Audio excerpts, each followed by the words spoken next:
beauty is a beautiful thief. Her target is the underground vault in Spain, known as the most secure vault in the world. And to enter the vault she needs the fingerprints of the head of security and 2 keys from 2 bankers. But how does she accomplish such a daunting task? First she disguised herself as an art expert and managed to meet the head of security. And then, using the opportunity to shake hands with someone, handed the cup in her hand to the head of security. The head of security accepted the cup without suspicion. Thus the security director's fingerprints were successfully obtained. The next step was the president's 2 keys. Lisa went to the office first. After the security guard left, she took out the equipment from her bag and started scanning the paintings. The head of security was already in the surveillance room. Lisa's every move was being watched intently. Upon seeing Lisa, George immediately hacked into the bank's surveillance system. Lisa's scanning movements were recorded, and then slow play to replace the bank's security footage. This will buy 3 minutes of time. Then Lisa hurriedly found the safe and started to crack it. Soon she was able to open the safe. Lisa immediately scanned the key with the device. George received the data and successfully reproduced an identical key through 3D printing. After all this, she put the key back to its original place, ready to use the same method to reproduce another key. On the other hand, Sean and Jack pretended to be cleaners and infiltrated the bank. They had to find a way to get the structure of the vault. Sean uses the moment of surveillance replacement to enter the conference room in the middle of the building. He took out the magnetic scan to scan the structure of the vault, but halfway through the scan,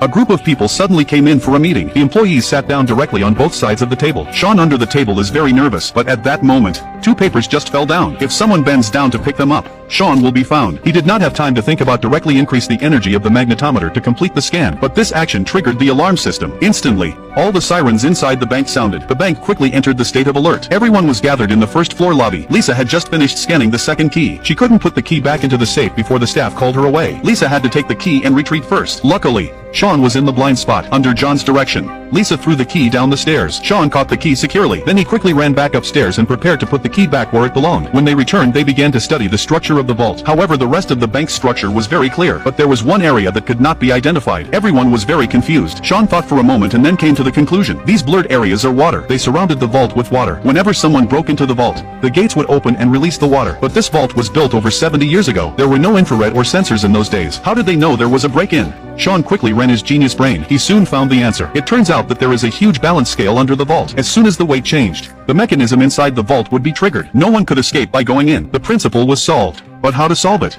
After 3 days and nights of research, he finally found a way. He took out a balance and put a glass of water on it. At this point, the meter was pointing at 600. Then Sean sprayed a large can of liquid nitrogen on the balance. When he put the water on it again, the balance did not change. Sean is really a genius. Now all the problems were solved. John decided to officially steal the gold coins tomorrow.